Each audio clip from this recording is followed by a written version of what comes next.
Passado no passeio, lá na frente a gente viu ela está viciada por aqui. Só para a máquina passar e não dar, mas a doutora da Copasa está uns 2 metros de passeio.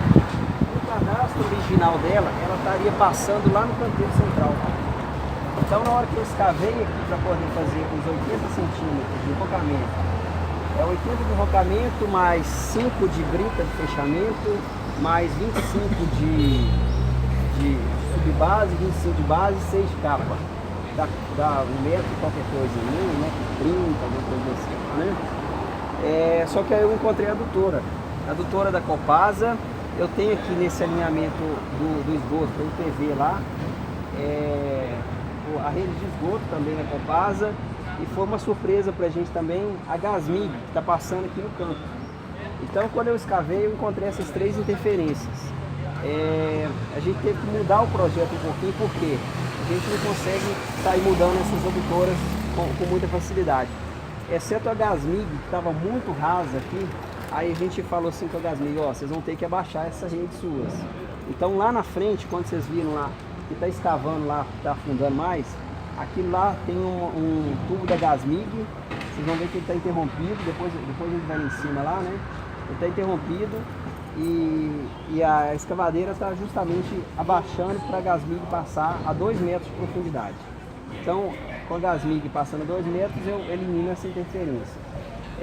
Uma interferência que eu não vou conseguir eliminar é a adutora, que está a 2 metros para cá, 2 metros de distância, né? A profundidade dela está variando de 1 metro, 80 centímetros, e ela não vai permitir eu escavar esse 1,30 m mais ou menos, que era para fazer o arrancamento.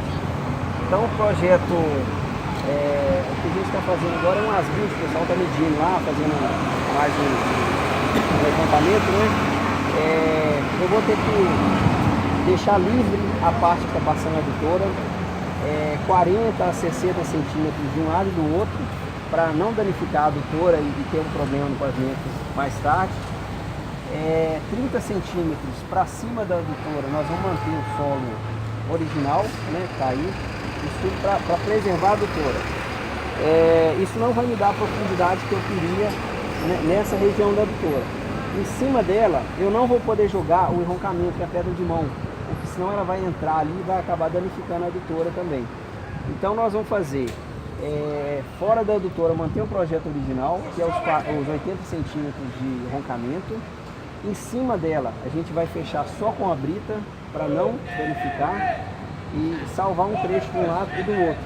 Então o pavimento vai sofrer um pouquinho de prejuízo aqui do que a gente queria, mas é o que a gente tem que fazer e adaptar no momento por conta das interferências. A Copasa a gente acompanhou também, ela está por dentro disso, está de acordo com essa escavação, né, do lado, né, a proposta. Então é alguma coisa que atende a Copasa também. A Gasmig, o tubo deles estava passando muito raso, estava passando em lugar 50 centímetros.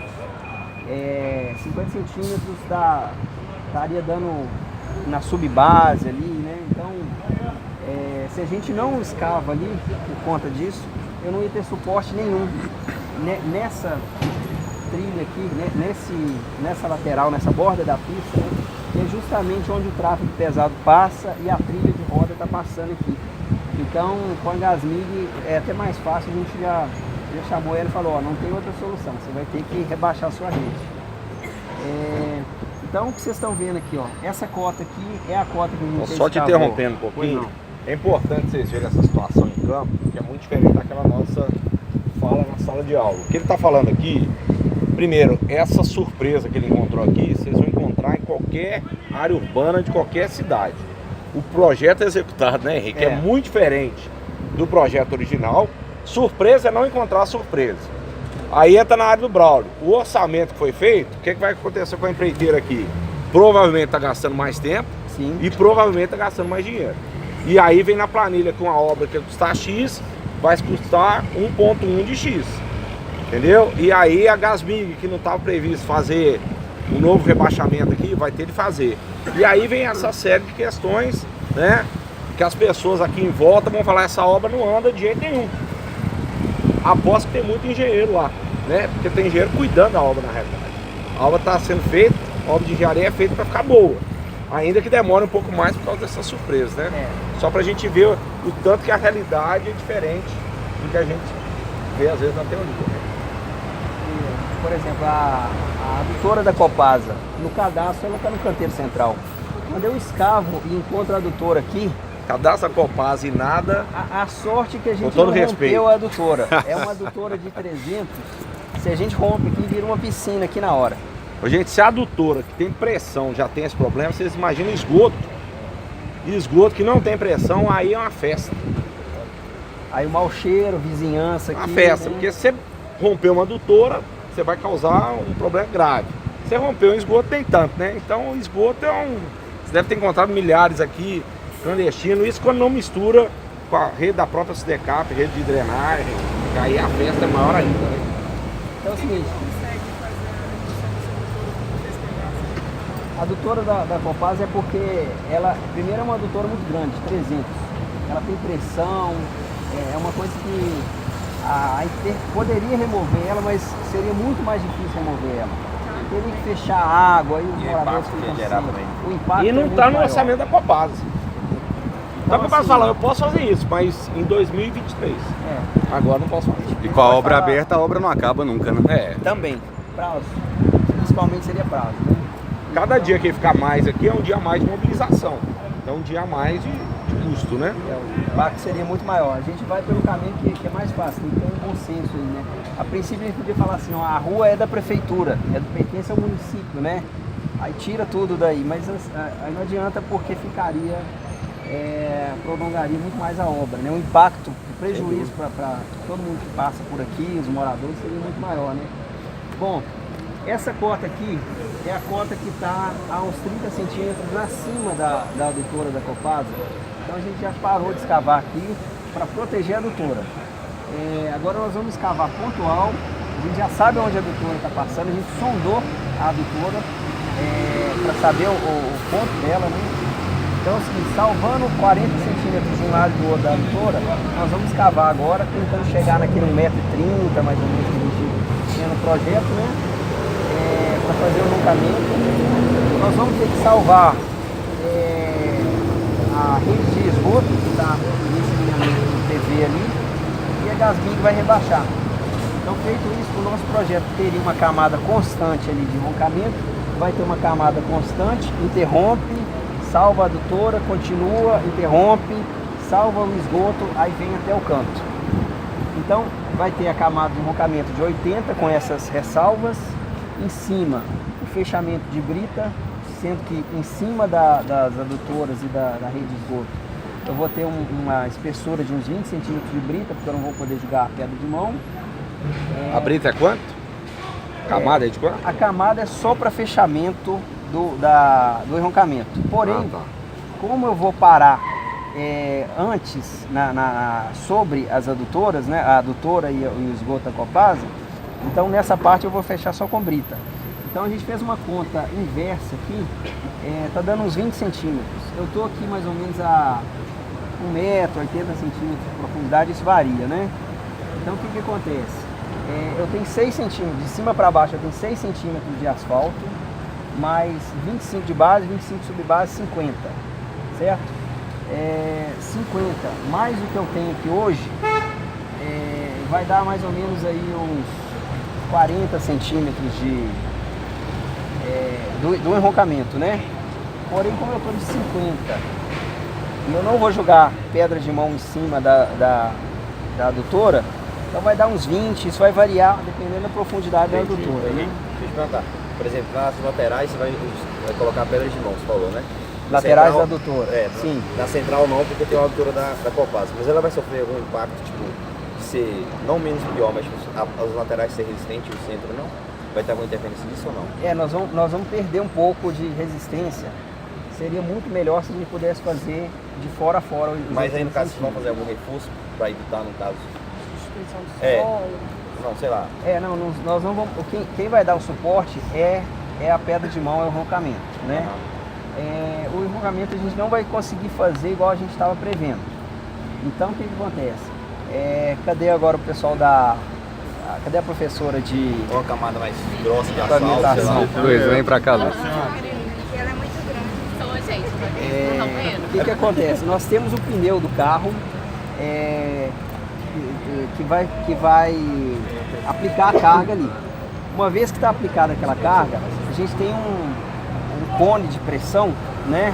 Se eu falar besteira, vocês me corrigem aí, que vai abrindo. Então, na primeira camada, que é a camada do CBUQ, a gente vai ter ali uma pressão muito maior. E aí ela vai abrindo e distribuindo, né? A pressão é a força ali sobre a área. Então, em cima, a área é pequena. Então, eu tenho que ter uma resistência muito maior. Quanto mais para baixo, eu vou abrindo, aumentando essa área, e com isso eu diminuo as tensões ali, né? Então, o que acontece? Eu vou ter algum prejuízo em algum ponto que eu gostaria de fazer o enroncamento e não consigo fazer. De certa forma, isso perde um pouco de resistência do pavimento. Como é que a gente vai confirmar se essa solução vai dar certo? A gente está começando a fazer um trecho lá em cima. Assim que a gente fizer o primeiro fechamento, a primeira camada, nós vamos trazer aqui a viga Bankman, E vai medir a que é um deformação. outro ensaio que a gente mede a deformação. A viga Bankman, eu tenho até foto que a gente fez numa outra via para testar a resistência do pavimento.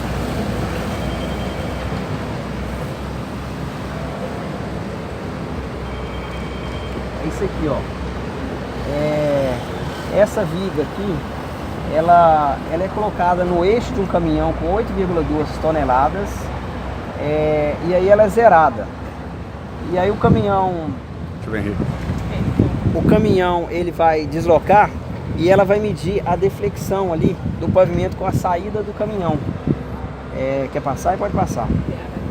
Então, tem um limite que a norma fala, ó, esse limite está bom ou está ruim, né? Então, se a gente passasse aqui antes, ia dar uma deflexão muito alta que ia falar assim, ó, reconstrução do pavimento. É o que nós estamos fazendo aqui. Essa viga, essa foto aí, ela é da Rua Condor. A Rua Condor também deu uma deflexão alta, nós vamos fazer uma reconstrução do pavimento. Não igual aqui, que aqui é um brejo, né? Lá na Rua Condor nós vamos fazer só a base e a capa asfáltica. O que acontece? Assim que a gente fizer a primeira parte lá, nós vamos passar a viga e ver como que tá. Se der dentro da deflexão permitida, a gente sabe assim, ó, embora eu tenha enfraquecido um pouquinho o pavimento em função das interferências, a viga Bankman acusou aí que o pavimento tá ok, tá suportando, então a gente mantém a solução. Como é que chama? Esqueci. Arthur. O Arthur tinha falado assim, uma coisa é o projeto. Na hora que a gente chega e escava, a gente encontra as interferências. Então, a gente já mudou o projeto para poder atender as nossas surpresas aqui. Então, à medida que a gente passar a viga Bankman lá em cima, se der certo, ótimo, segue a solução até embaixo. Se não der, aí a gente vai ter que traçar uma outra solução. Henrique, esses ensaios, na verdade, que estão sendo feitos, eles estão direcionando o projeto executivo, não é isso? Basicamente, vocês estão alterando algumas coisas em função do cenário que está sendo encontrado. Alterações em função das interferências.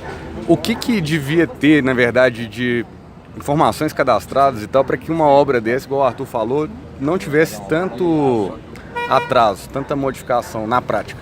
O cadastro, tanto da Copasa quanto da Gasmig, ele tem a imprecisão. Se o cadastro tivesse Redondo, não tinha erro. A gente já fazia o projeto já pensando que a gente ia ter esses problemas, né? Então, e não é o que acontece na prática. Acontece.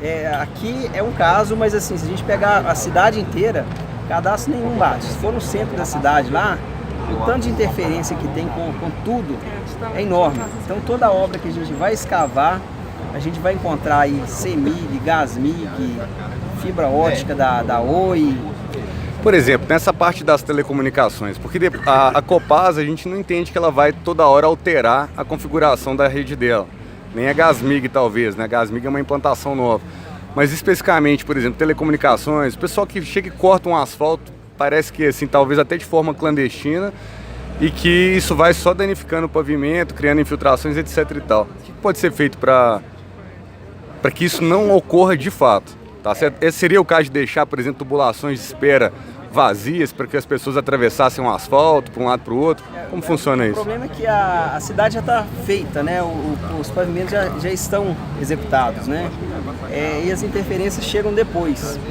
A regulação urbana trabalha com cadastro, autorização e até garantia também. A empresa vem, a Gasmig, ela fez a escavação, danificou, ela tem que recompor.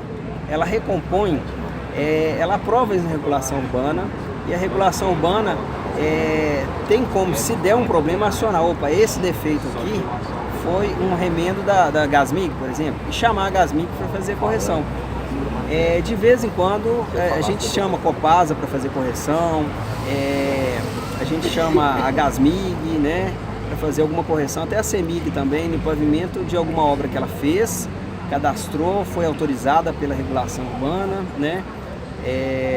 Isso é uma das coisas que a gente faz, é acionar elas como garantia, né? Mas mesmo assim, uma execução corretiva depois não é perfeito como vai sair a finalização do projeto na hora que ele está entregue, né? Sim, não tem jeito de ficar igual. Outra coisa que a gente tem também, embora na parte mais de construção, a gente poderia fazer um chamamento público para todas as concessionárias que tiverem interesse de fazer, igual deixar uma tubulação de espera e tal, fazer isso antes da obra. No caso seria na implantação. Aí elas fazem isso antes da obra, a prefeitura publica um chamamento público, né? E aí o que acontece? Se a empresa ela não fez nada, o pavimento fica fechado, interditado.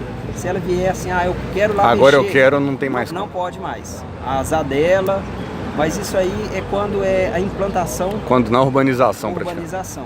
A gente tem condição de fazer um chamamento público, avisar as concessionárias, olha, nós vamos fazer uma escavação, quem tiver interesse de mexer, mexe agora ou não mexe mais durante, sei lá, 20 anos, né? Entendi. Então, elas vêm, fazem o serviço, quem fez aproveita depois, deixa sondado a tubulação, quem não fez, convive do jeito que está. Nas obras novas também, é comum usar o recurso da galeria técnica, que a gente chama de galeria técnica. Então, por exemplo, quando foi feita a pista de concreto do BRT, como foi uma extensão maior e tal, um projeto novo, demoliu tudo, você faz uma galeria técnica e você fala, olha, aqui vai passar todo mundo. Assim como os prédios usam agora shaft, né? O shaft também, de vez de passar cada tubulação no lugar, passa tudo no lugar só, que fica muito mais fácil e mais barata a manutenção. Mas é o que o Henrique falou, né? Nós temos uma cidade de mais de 100 anos, então tem coisa aqui no Buritis deve ter 30, 40 anos implantada aqui. Ordem. E aí, cada um fez do seu jeito, né? Lembrando que o Buritis inicialmente foi feito com um adensamento muito menor. Isso acho que é importante falar. Quando se pensou nessa estrutura de pavimento aqui no Buritis, a ideia do Buritis era ser zona de adensamento restrito, né? Isso é, como tem essa dificuldade de topografia, etc e tal, aqui era para ser prédios menores, né? O Braulio conhece bem a história aqui, prédio de 3 andares ou casa, né? Foram os primeiros loteamentos. E virou o que virou. Então esse asfalto deteriorou também muito. A gente vai passar um carro, eu acho melhor a gente ir lá de lá para ninguém cair. Vamos lá.